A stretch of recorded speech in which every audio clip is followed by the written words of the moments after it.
ଏବେ ଆମେ କୋଏମ୍ବୁଟୁର ଇଭିନିଂ ରେ ଅଛି ରାସ୍ତାରେ। ଏବେ ଆମେ ଯାଉଛେ ମାର୍କେଟ ବୁଲିବା ପାଇଁ ବୋଲେ ଆମେ ସେ ଗଙ୍ଗା ହସ୍ପିଟାଲକୁ ଯାଉଛେ। ଗଙ୍ଗା ହସ୍ପିଟାଲ ଯାଇକି ଏବେ ଦେଖିଦେବା କ'ଣ କେମିତି ସିଷ୍ଟମ ଚାଲିଛି କ'ଣ ହବ। କାରଣ ସକାଳୁ ମୋର ଅନଲାଇନ ମୁଁ ଆପଏଣ୍ଟମେଣ୍ଟ ନେଇଥିଲି ତ ଏବେ ଗଲେ ଜଣା ପଡିବ ଯେ କେମିତି କ'ଣ ସିଷ୍ଟମ ଅଛି ନ ଅଛି।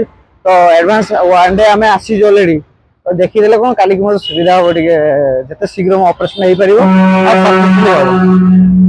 ନିତୁ ଦାଦା ଆମ ସହିତ ଅଛନ୍ତି। कोयम्बटूर किंतु देखा बहुत सुंदर रास्ता एत सुंदर अच्छी neat and clean light fight जो झका जोड़ा है पचर तो रास्ता देख पूरा मस्त है देखुए मु मोर लास्ट ऑपरेशन पर्यंत मो वीडियो मु अपलोड करी आप देखुए समस्त को मो अनुरोध खुशी सहित तो मोर ऑपरेशन सक्सेसफुल हो जाए यहाँ मानते बहुत स्पेशलिस्ट अच्छा सुपर स्पेशलिस्ट स्पाइन सर्जन है सही आप भाविक हम आसचु okay let's see you again.